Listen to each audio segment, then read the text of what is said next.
Today on the Locked On Jets podcast, we have our weekly mailbag. We'll be talking Zach Wilson, we'll be talking games to watch, and we'll be talking so much more. Thank you so much for joining us as we move into this Wednesday Locked On Jets episode.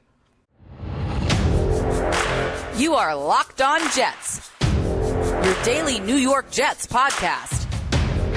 Part of the Locked On Podcast Network, your team every day.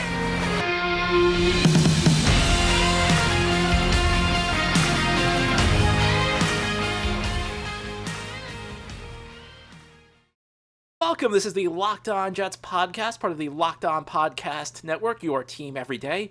It's Wednesday, May 18th, 2022, and I'm your host, John B. from GanggreenNation.com, and I thank you for making this show your first listen or your first watch every day, as we are free and available on all platforms, including YouTube. A big shout out to subscribers to this podcast, and to join this group, all you have to do is hit the subscribe button wherever you are watching or listening, and you'll never miss an episode. And if you're watching on YouTube, please give this episode a big thumbs up. Helps the channel out, and it helps other Jets fans find Locked On Jets. Today we have our weekly mailbag. Each Wednesday we try to do a mailbag show. Sometimes we have to move it around. Sometimes it's Tuesday, sometimes it's Thursday, sometimes it's Friday, but most weeks we do it on Wednesday. Thanks to everybody who sent in questions, and let's begin. Our first question: which game on the schedule are you most looking forward to this year? Well, that's a great question, and it's always difficult to say, because my thing is, like, when the schedule comes out, well, first of all, I went on multiple rants last week about the ridiculous special NFL Network put on for 3 hours, but when the schedule comes out, you never really know who's going to be good and who's going to be bad, to a certain extent. I mean, we can probably guess Kansas City's going to be good this year. You can probably guess Houston's going to be bad, but each year in the NFL, there are lots of teams you expect to be bad who end up improving quite a bit, and there are lots of teams who kind of fall back to earth who had a good season the year before. So I guess my generic answer is always going to be opening day. I'm looking forward to seeing the Ravens and the Jets, because it'll be a good barometer, especially when a team has so much turnover as the Jets have had. I mean, the team that will take the field week 1 against Baltimore is very different from the team that left the field week 18 last year in Buffalo.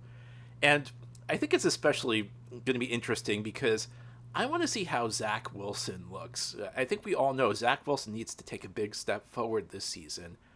And I feel like on some level, we may know a lot about Zach. We won't know everything, but we'll learn a lot about Zach Wilson right out of the gate, because I feel like it's one of those things where it's just like, it's going to be one of two outcomes. It'll either be, you'll see a guy who was like pretty much the same as he was a year ago. He'll look very indecisive. You'll try and talk yourself into him. You'll find some statistic that looks like he's trending up, but fundamentally he'll be the same quarterback, and any improvement will be very mild. Or he's going to look like a completely different guy. And some of this will be shown on the eye test, where he'll just look like he's in complete command of the offense. He'll be able to, when he drops back, he'll plant his back foot authoritatively, know where his reads are, he'll be able to progress from 1 to 2, sometimes to 3. He'll just look like a different quarterback. And we're not going to know that until week 1, because, as we go through the offseason, you're going to hear all the talk, during the offseason program. Oh, he's really picking up the playbook.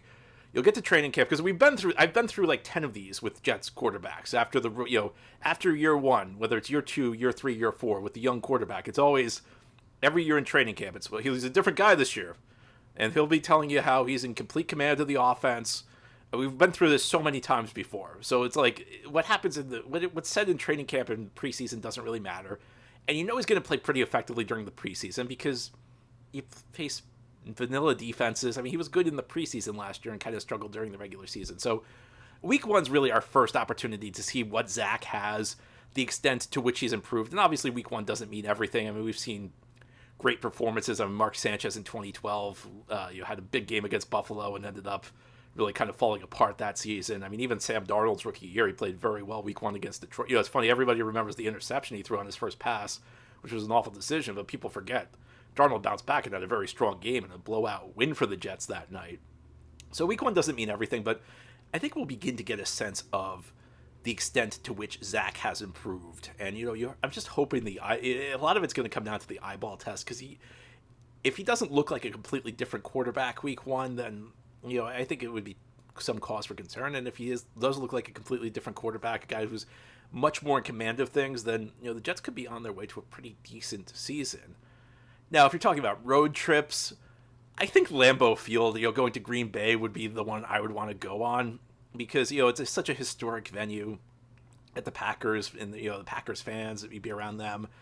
And, part of what plays into this is that it's an NFC game, so you only get to travel to the NFC stadiums, once every 8 years, because that's the way the cycle goes. Now the 17th game kind of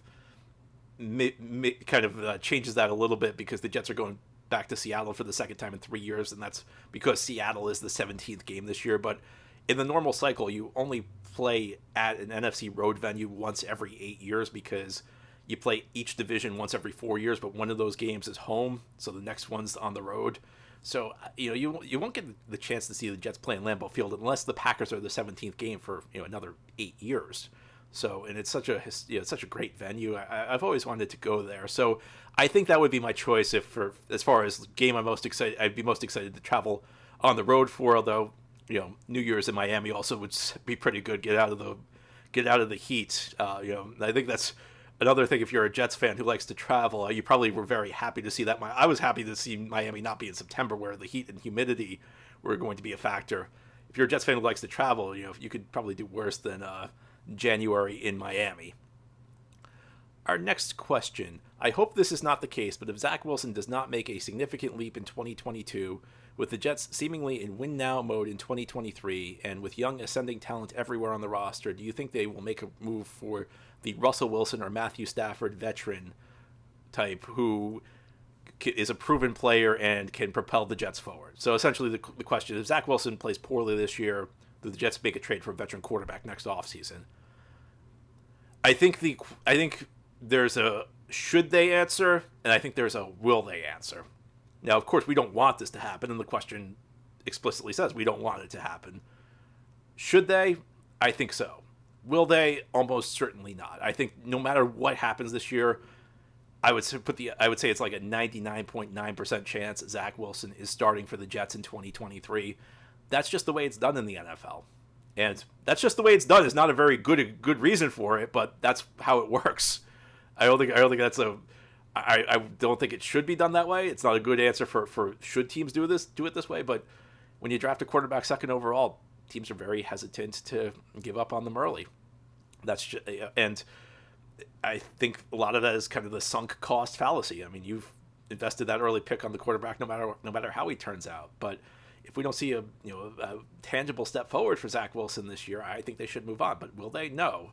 What happens in the NFL? Well, what always happens in the NFL is that the quarterback's always the last one to go. It's always a coach who gets thrown overboard. The coach always gets blamed. I mean, even early last season, the degree to which Mike LaFleur was taking criticism for Zach Wilson's poor performance was kind of striking to me. And I think LaFleur had his own issues early in the season, but Zach Wilson was not ready to play last year. That was not really. Maybe it was Mike LaFleur's fault if Mike LaFleur was part of the team that decided Zach Wilson was ready, but the biggest issue was that I think in the early part of last season, Zach Wilson was not really ready to play in the NFL. But Mike LaFleur is going to be the guy who walks the plank this year. I don't think there's any question about that. If Zach Wilson struggles, everybody will blame LaFleur. The fan base will say LaFleur's blown it. That he's this. Nobody could succeed with this kind of coaching. It's what happens with every quarterback.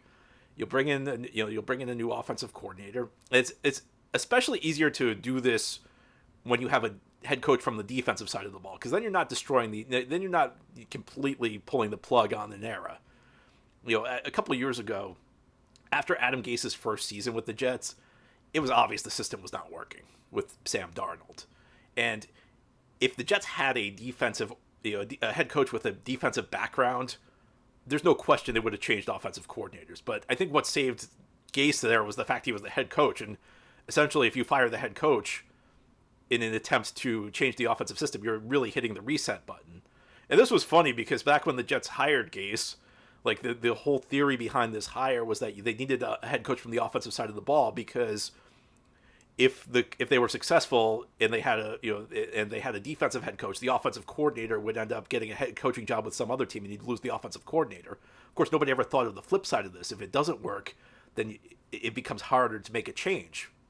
Because, if your head coach is from the offensive side of the ball and you need to make a change, then you're essentially hitting the reset. Nobody ever thought of that. But I think what will happen if and we don't want it to happen. And hopefully this question is not one that's relevant to the Jets this season because we want Zach Wilson to be successful. But if Zach Wilson's not successful, he's going to get every chance to succeed because the Jets have so much invested in him. Should they? I mean, well, it depends on the type of season he has. I do think there's a threshold where maybe you would be well advised to look elsewhere, but I hope we don't get there. I don't think there's any. I shouldn't say there's always a chance of something happening. I think the odds of Zach Wilson not being the Jets quarterback in 2023, no matter what happens, are extremely low. And it would essentially be the Darnold 2020 season redone in the standpoint that it's so bad. But not only is it so bad that it gets you one of the top 2 picks in the draft. So you can draft his replacement. And this is the thing, like, Darnold's probably with the Jets last year if they don't end up with the number 2 overall pick. And they had the opportunity to take Zach Wilson, and that's the reason they moved on from Darnold. So you have to be, first of all, the quarterback has to be so bad, but the team also has to be so bad that you're in position to draft his replacement. Now, ahead here on the Locked On Jets podcast, we'll talk about some things that I've changed my mind on through the years in the NFL. I think, as you watch the league, you'll learn more. I'll tell you some of the things I've learned about as I've watched the Jets and I've watched the league over the last 5 to 10 years. That's ahead here on this Wednesday mailbag, Locked On Jets. The NFL draft was a few weeks back. Hopefully the Jets made picks that made you so happy you felt like it was your birthday. You know, another thing that can make you feel like your birthday is if you try Birthday Cake Puffs Built Bar. Imagine dipping your finger into a plastic tub of birthday cake frosting and opening your eyes and realizing it was only 150 calories and 16 grams of protein. That's what it's like to eat one of these birthday cake puffs from Built. If you haven't tried the puffs, I'll let you in on a little secret. It's a chocolate-covered marshmallow protein bar. Delicious flavored marshmallow covered in 100% real chocolate. All Built Puffs are covered in 100% chocolate. That means with Built you can eat healthy and actually enjoy it because there are only 150 calories with 16 grams of protein and only 9 grams of sugar. Go to Built.com right now to order birthday cake puffs. And while you're checking out, with either birthday cake puffs or any other flavor, use promo code LOCKED15. If you do that, you'll get 15% off your order. Again, it's promo code LOCKED15. It's one word with no space. LOCKED, number 1, number 5, for 15% off at Built, BUILT.com. Thank you again for making Locked On Jets your first listen or your first watch every day. We are free and available on all platforms, and we continue with our weekly mailbag. Our next question: what opinions of yours have changed the most about the NFL in the last 5 to 10 years? Is it something about how important defense is, how much a franchise needs to build around a quarterback for him to have success? Are there any positions you've changed your views on? Yeah, so there are a couple. And, like, the way I view NFL is, like, there are, like, universal truths. There are things that, like, are true no matter what period you're operating in. So, like, for example, people act like, well, the quarterback's really important in this era. Well, the quarterback's been important for decades and decades and decades. I mean, if you go back far enough, you go back to like the 1920s, then snapping the ball to the same quarterback on every play was kind of like a gimmick in football. And that changed with the advent of the T formation with George Halas, I believe. I hope I'm not mixing up my history there. But after there came a point where after snapping the ball to the same quarterback on every play ceased to be a gimmick and it became like a regular part of football. The quarterback's always been important. I mean, you can go back to the pre-Super Bowl era where you have Johnny Unitas. You've needed a quarterback to win in the NFL. There's also a universal truth that as time has progressed, the passing game has become more and more relevant. That's something that goes back to like 1900. Over the last 120 years in football, the passing game has continued to rise in relevancy. This is nothing new. We act like it's the last 10 to 15 years the passing game's become more important. It's continued to be more important for more than a century. And then there are the changes that are more like cyclical. Like, you'll say like, oh, well, you need a great defense to win in this league. Or, running back's not as important. Or, defense doesn't matter anymore. And these are the things that like are more recent that like are going to change over time. Because the NFL is, there are cycles in the NFL. And like one of the things I really hate is like when somebody uses like one game to like try and prove a universal truth about the league. So like that Super Bowl 9 years ago where Seattle beat Denver, it was the number 1 offense Denver versus the number 1 defense Seattle, and Seattle crushed them. People are saying, so see, you need a great defense. So this league's still about defense. And then you have the reverse last year where people take one game. It was the Buffalo-Kansas City playoff game where it was the shootout, and Buffalo's number 1 defense couldn't get a stop late in the game. People say, see, even the number 1 defense can't get a stop against the Kansas City offense. Shows you defense is meaningless. Well, that's not true. course, defense matters. Even in a league that's trending more towards offense, having a great defense matters a lot. Because if more points are being scored across the board, it means, like everybody's offense is scoring more. So whether whether the average team is giving up 20 points a game or 30 points a game, if you have a defense that can allow 25 points fewer than the average, you still have a big advantage. So I think sometimes people chase these cyclical trends a little bit too much. They try and say, oh, offense is all that matters now, defense is all that matters now. That's not really the case. And in some ways, it's better to not follow the trends, because you can find some market inefficiencies. If everybody's focused on building up their offense, that means defensive players are going to be cheap. Great defensive players are going to be cheaper. And if you can get a defense that gets more stops than the typical defense, you're going to be in pretty good shape. So what are the things like I've come to appreciate over the last couple of years? Well, there are some. One is that like I've come to realize that like the way the NFL conducts head coaching searches really makes no sense, because typically like the two types of NFL coaching candidates are either an assistant off a really good team, or essentially trying to chase a trend, find the next this guy. So recently everybody's been trying to find the next Sean McVay, the next great young offensive mind. But the thing is, like, there's only one Sean McVay, and you can find a great young offensive mind, but if you're just trying to find the next Sean McVay, well, you already missed your opportunity. And when we're talking about head coaches, yeah, it's nice that like a coordinator's had success on a winning team. That doesn't mean that he's necessarily equipped to be a head coach in this league. The skills that make a great coordinator are very different from the skills that make a great head coach. You say, well, this guy's done a great job with this team's defense, therefore he's going to be a great head coach. Well, it doesn't really work that way. And I've thought this through, and it's amazing to me, like, how many of the great head coaches in the league were viewed as kind of unorthodox hires at the time. McVay was very young. McVay was in his early 30s. There were plenty of questions about that. Bill Belichick was a failure in Cleveland. He was viewed as kind of an outsider. John Harbaugh was like just a special teams coach, although he did coach the secondary for a year in Philadelphia, but when the Ravens hired him, it was John Harbaugh was just a special teams coach. Go back to 99, when Andy Reid was first hired by the Eagles, there was questions because he had never been a coordinator. He had never called plays before. So when you think through like all of these hires, how many of these great coaches were viewed as like kind of unusual hires, and they didn't really fit the mold of like either being the great coordinator on a great team, or the next whatever their era's version of the next Sean McVay was. It shows you that like the way teams hire coaches doesn't really make a whole lot of sense. And what are the attributes you want in a head coach? It's not really a scheme. You want your coordinator to have a great scheme, and if your head coach can help with that, that's great. I'm not saying like your head coach can be very hands-on on his side of the ball, but like you can hire a coordinator to install a scheme. You want guys who are good leaders, guys with good organizational skills, guys who can delegate, guys who can build a good staff. But the thing is, those are very intangible, and those are not evident to you or me, or even to owners. So I think like the media kind of like goes for the things that are tangible, even though they don't really make that big of a difference. And they go for like, oh, this guy had a lot of success running this defense or running this offense with a good team, or say, well, this guy's kind of like Sean McVay, so maybe he'll be a good coach. And it doesn't really make a difference. So that's one. Another is I've come to really feel like teams underinvest at the quarterback position. That's one thing especially when it comes to backup quarterbacks. And there were two things that really changed my mind on the backup quarterback. Because if you like spend a lot to bring in a backup quarterback, you get criticized. You're like, oh, you're undermining your starter, or you're paying this amount of money to a guy who's never going to play. Well, there were two things that changed my mind. One was the Eagles winning the Super Bowl with Nick Foles, where the backup quarterback was literally the difference between them winning the Super Bowl and not winning the Super Bowl. And then a couple of years later, when Sam Darnold got mono and Trevor Siemian got hurt, and the Jets are running Luke Falk out there in games, looking horrible, and it made me think, how does it make sense that you underinvest in the quarterback position, and the logical outcome is that you get Luke Falk starting games? And this makes sense.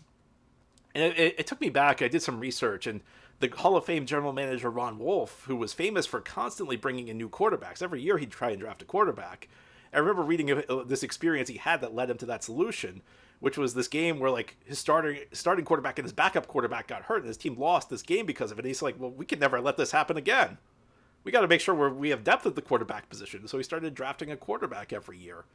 And it's just logical, it's one. Yeah, of course you hope you never have to use your backup quarterback, but I think like your backup quarterback could be like one of the 10 most important players on your team, because when you need him, it's literally the difference between saving your season and not saving your season. So that's another.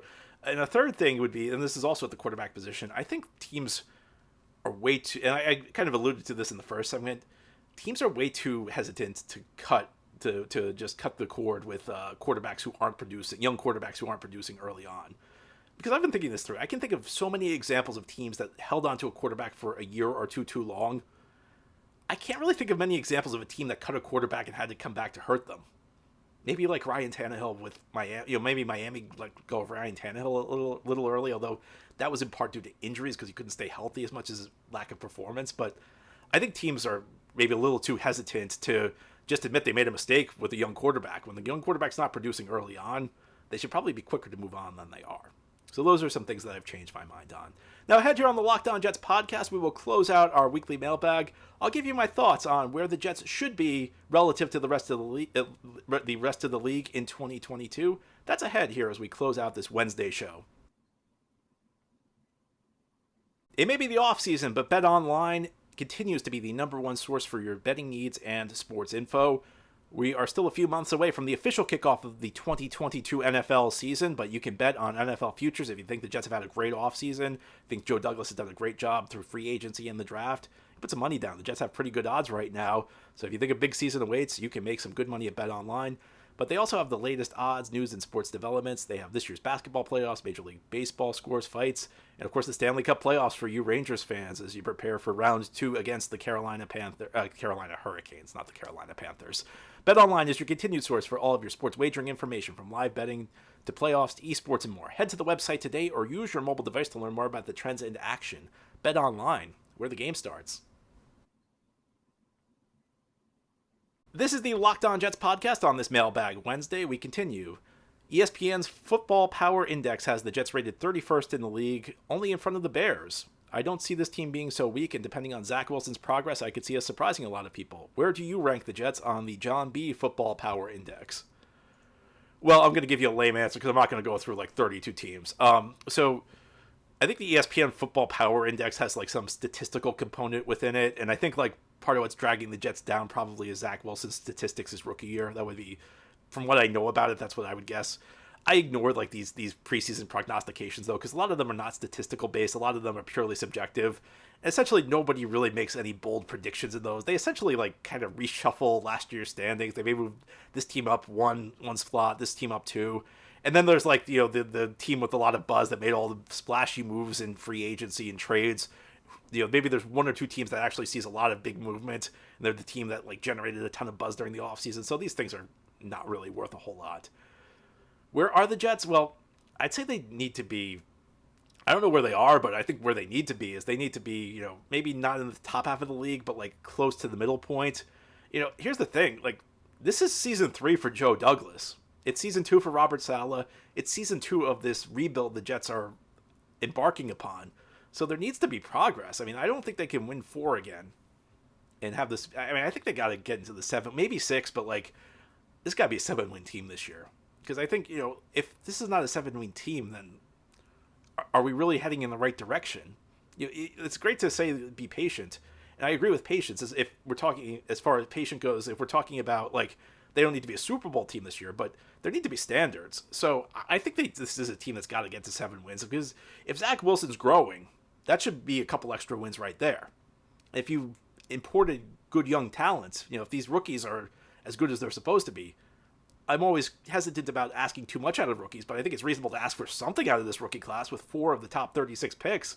You got to get something, if they made good signings in free agency. At some point, like, there has to be standards. There has to be progress. If we're talking about making progress, well, progress has to show up in the won-loss standings. So I think that they should be, like, I don't know, maybe in like the 20, 18, 19, 20 range, maybe a little bit below average, but I want this to be a competitive team. I want this to be a team that's in every game. And I want them to be the team nobody wants to play in December. If you're heading for a playoff berth, you want to see the Jets rising. You want to see the Jets playing better. You want to be the Jets. You want to be a little nervous when you see the Jets on the schedule. See this rising young team. So that's where I'm hoping they are. Where they are, I mean, tough to say. And our last question, do you think it's time to retire the classic sports talk radio trope, a coach should adjust his system to the players he has in regards to football? In theory, it's correct, but how realistic is it in practice in today's NFL? How often have any of us seen this principle used in the regular jobs we work? I feel great about the direction of the Jets because for the first time since Parcells, the coach, GM, and offensive coordinator are on the same page, and they're getting the players that fit their scheme. I don't think it's time to retire it. I think it's overused, though. I think one of the things is whenever there's a young, underperforming player, the player doesn't get blamed, the coaching staff gets blamed. And we've seen this, I've seen this so many times over the last decade with the Jets where a player's underperforming and people are saying the coach doesn't know how to use him. We saw that with, Quinton Coples. We saw that with Calvin Pryor. I mean, I could go on. The list could go on forever about it. I'm as guilty of it as anybody. I did it with Chris Herndon. Chris Herndon, man. That one, I don't think I'll ever get over how wrong I was on Chris Herndon. It's one of those things where there's a balance. You have to have, I think you have to have kind of a defined scheme. Yeah, because if you don't have a defined scheme, you don't know what you're looking for in a player. If you don't know what your scheme is on defense, how do you know what sort of corner you want? If you don't know whether you're going to be a man team or a zone team, that impacts the types of corners you go out and get. Are you a team that's going to want to play one gap or two gap on the defensive line? Again, that's going to impact the type of players you want to get. So you have to have some degree of rigidness in your scheme. I do think you make exceptions if a guy has a certain skill set. You talk about it in the business you work in. Well, in the business you work in, there may be somebody who's really good with numbers, but maybe not so great on the phone. So you'd have them so if they were working in sales, you'd move them over to accounting. So I think at some level, you try and find the balance. I don't think it's one or the other. I think it's overused. I don't think it's time to retire it. I think sometimes the idea that you adjust your scheme to the talent you have is used as a blanket excuse for players not performing.